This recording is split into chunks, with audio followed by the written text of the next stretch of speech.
Hi everyone, this is Shriram Sharma, your biology teacher and welcome to your प्यारा channel physics bro. बच्चों आज के lecture में हम लोग स्टार्ट करने वाले हैं क्लास 11th की बायोलॉजी का फर्स्ट चैप्टर जिसका नाम है द लिविंग वर्ल्ड और इसमें हम लिविंग ऑर्गेनिज्म के बारे में स्टडी करने वाले वन बाय वन देखेंगे कि लिविंग ऑर्गेनिज्म क्या होते हैं, क्या उनकी प्रॉपर्टीज होती है। तो चलिए स्टार्ट करते हैं। देखो बहुत सारे टाइप के लिविंग ऑर्गेनिज्म, चाहे एनिमल्स हो, प्लांट्स हो, माइक्रोब्स हो, कुछ भी हो सकते हैं, वो होते हैं लिविंग ऑर्गेनिज्म। अब बात आती है कोई एक लिविंग ऑर्गेनिज्म है, क्यों? क्योंकि वो ग्रोथ करता है, वो रिप्रोडक्शन करता है, वो मेटाबॉलिज्म शो करता है, उसमें सेलुलर ऑर्गेनाइजेशन होता है और वो कॉन्शियसनेस शो करता है। तो यहां पर मैंने 5 प्रॉपर्टीज की बात की है। ये वो प्रॉपर्टीज है जो बताती हैं कि ये एक लिविंग ऑर्गेनिज्म है। तो आई थिंक आपको यहां तक तो बात क्लियर हो ही गई होगी। अब इन प्रॉपर्टीज के बारे में काफी डिटेल हमारे लिए समझनी होगी क्योंकि एग्जाम में इससे क्वेश्चन आता है, तो फटाफट इसको समझ लेते हैं। सबसे पहले हम लोग बात कर लेते हैं इन पांचों में से कौन सी नॉन डिफाइनिंग प्रॉपर्टी है लिविंग ऑर्गेनिज्म की और कौन सी डिफाइनिंग प्रॉपर्टी। अब बात आती है अगर कोई प्रॉपर्टी नॉन डिफाइनिंग है तो उसका क्या मतलब है, अगर कोई प्रॉपर्टी डिफाइनिंग है तो उसका क्या मतलब है। देखो मैंने यहां पे 5 प्रॉपर्टीज की बात करी है। ग्रोथ, मैंने किसकी बात करी है? Growth, reproduction, metabolism, cellular organization and consciousness. इन पांचों में से कुछ तो ऐसी हैं जो कि सिर्फ लिविंग में होती, किसी भी नॉन लिविंग में नहीं होती, लेकिन कुछ ऐसी भी हैं जो लिविंग और नॉन लिविंग दोनों शो करते हैं। अगर किसी का एक्सेप्शन नहीं है तो वो डिफाइनिंग प्रॉपर्टी में काउंट हो जाएगा और अगर उसका एक्सेप्शन है तो डिफाइनिंग प्रॉपर्टी में काउंट नहीं होगा। जैसे ग्रोथ और रिप्रोडक्शन, इन दोनों को नॉन डिफाइनिंग प्रॉपर्टी कहते हैं, जबकि अगर हम बात करें मेटाबॉलिज्म, उसके बाद सेलुलर ऑर्गेनाइजेशन एंड कॉन्शियसनेस, इनको हम defining property of living organism बोलते हैं। अब वन बाय वन देख लेते हैं फटाफट कि ऐसा क्यों होता है। तो देखिए सबसे पहले हम लोग बात करते हैं ग्रोथ। ग्रोथ तो आप सभी लोग जानते हैं, जब हम लोग बॉर्न हुए थे तो हम लोग बहुत छोटे थे, आज देखो कितने बड़े हो गए, हमारी कितनी ज्यादा ग्रोथ हो गई, ऐसा देखा है ना। अब इसको हम समझते हैं, ठीक है मेरे। अब देखो ग्रोथ के बारे में हम क्या क्या जानते हैं मेरे बच्चों। ग्रोथ का मतलब है increase in number and increase in mass. अगर मास इंक्रीज हो रहा है और नंबर इंक्रीज हो रहा है तो इसको हम बोलते हैं ग्रोथ। क्या बोलते हैं मेरे बच्चों? ग्रोथ। अच्छा, अगर हम बात करें एनिमल्स और प्लांट्स, इन दोनों में ग्रोथ में क्या डिफरेंस है? प्लांट्स में growth through out the life होती है, जबकि अगर हम एनिमल की बात करें तो उसमें एक सर्टेन एज तक ही ग्रोथ होती है, उसके बाद सिर्फ रिपेयरिंग, रिप्लेसमेंट होता है। अगर मान लो हमारी हाइट जो बढ़नी है, हमारी जो ग्रोथ होनी वो हो गई, अब क्या होगा? जब जब सेल डिवीजन होगा तो उससे जो लॉस्ट टिश्यूज होंगे वो दोबारा बन जाएंगे, उनको रिप्लेस कर लिया जाएगा, चोट लग गई तो इंजरी को ठीक कर लिया जाएगा। ये काम होता है लिविंग में। तो अभी तक क्या देखा? 3 बातें देख ली। फर्स्ट ये देखा कि जो ग्रोथ है वो नंबर में इंक्रीज होना है और वो मास में इंक्रीज होना है, और ये इंक्रीज होता कैसे है? सेल डिवीजन की वजह से। एनिमल और प्लांट दोनों में ग्रोथ का तरीका डिफरेंट है। एनिमल की अगर हम बात करें तो एनिमल में ग्रोथ होती है किसकी वजह से, आप बताओगे? एनिमल में ग्रोथ होती है मेरे बच्चों सेल डिवीजन की वजह से, और थ्रू आउट द लाइफ नहीं होती, एक सर्टेन एज तक होती है, उसके बाद सिर्फ रिपेयरिंग और रिप्लेसमेंट होता है, जबकि प्लांट में through out the life growth होती रहती है। अब आगे समझते हैं। अगर बात करें क्या सिर्फ लिविंग में ही ग्रोथ होती है, कोई नॉन लिविंग ऐसा है जो ग्रो करता है? हाँ, माउंटेन्स। आप लोगों ने देखा होगा माउंटेन्स पहले छोटे होते हैं, फिर उसमें मिट्टी इकट्ठी होती चली जाती है और फिर वो माउंटेन का साइज बढ़ता चला जाता है।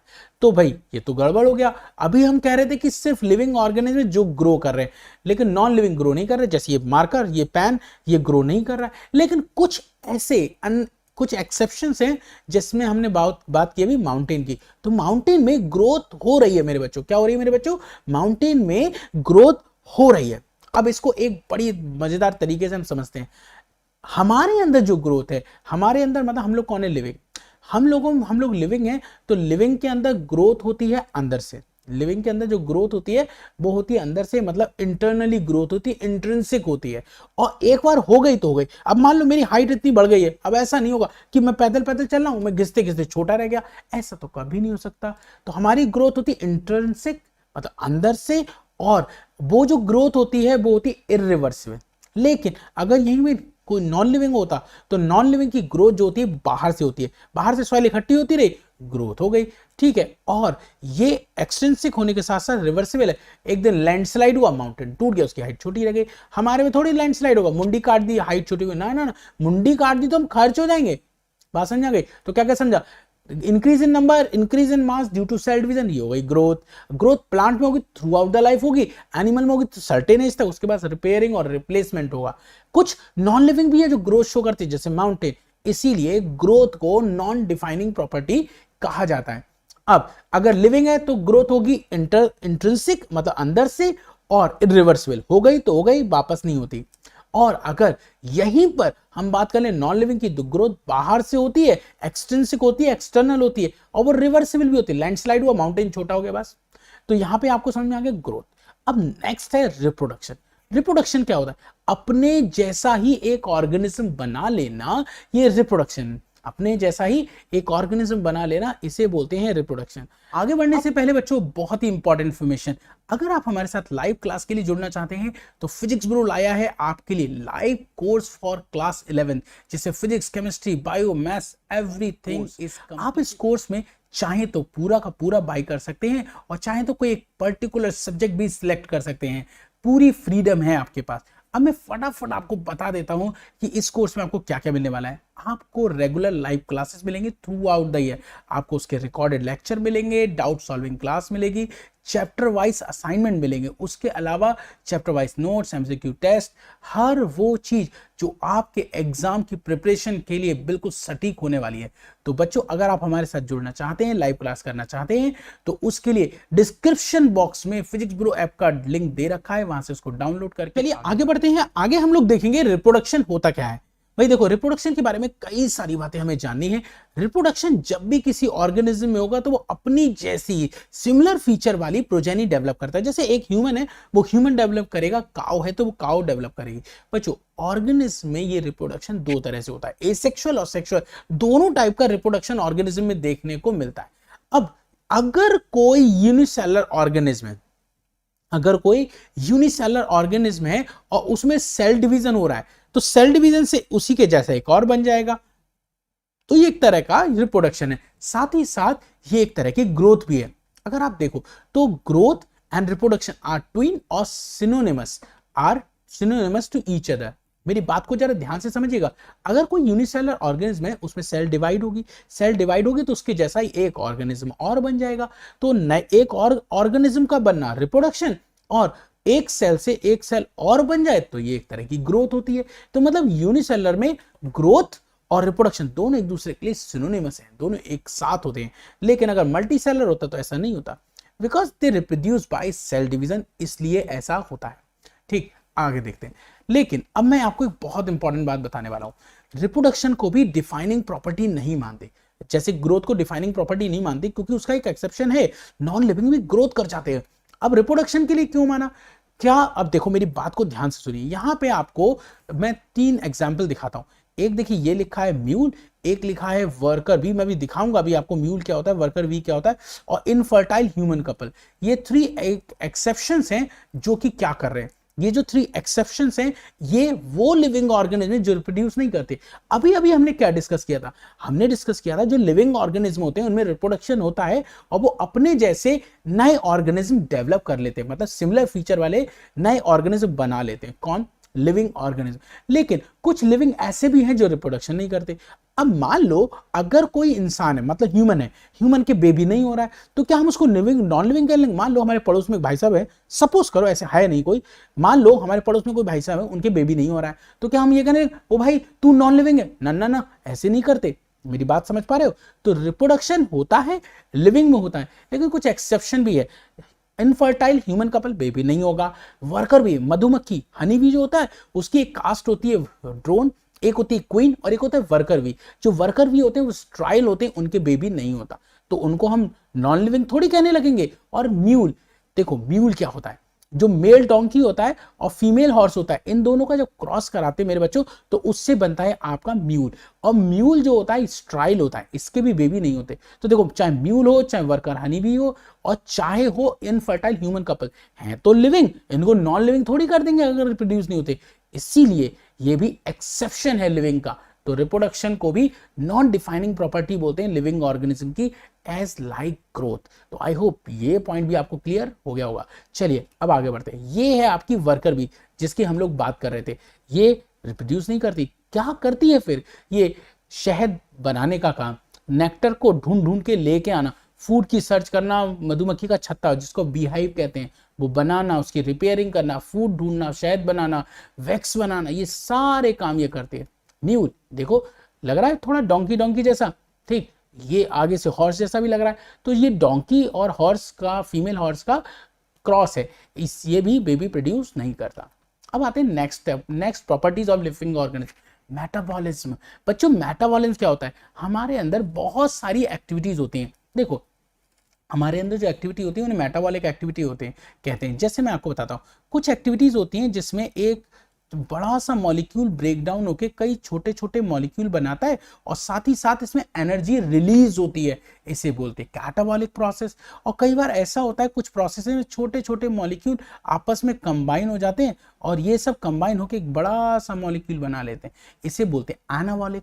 तो एनाबॉलिक प्लस कैटाबॉलिक दोनों को मिला के बोलते हैं मेटाबॉलिक। और ये मेटाबॉलिक एक्टिविटी लिविंग ऑर्गेनिज्म के अंदर देखने को मिलती है। कहाँ मिलती है? Living organism. It is the sum total of all biochemical reaction. Metabolism क्या है? It is sum total of all biochemical reaction that occurs in living cell और लिविंग ऑर्गेनिज्म, उसको बोलते हैं मेटाबॉलिक एक्टिविटी।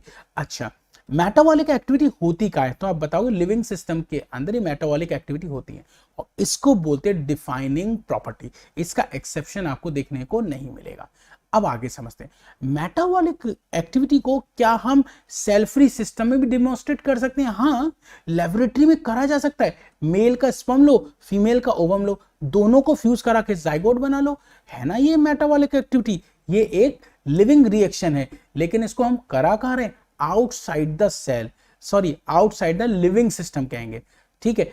भले ही आउटसाइड द लिविंग सिस्टम करें, reaction तो लिविंग है ना, तो सारे लिविंग के अंदर मेटाबॉलिक एक्टिविटी होती है, किसी भी नॉन लिविंग के अंदर मेटाबॉलिक एक्टिविटी नहीं होती। इसीलिए इसको क्या बोलते हैं? Defining property of living organism. I hope ये पॉइंट तो आपको क्लियर हो ही गया होगा। चलिए अब हम बढ़ते हैं नेक्स्ट प्रॉपर्टी की तरफ, सेल्यूलर ऑर्गेनाइजेशन।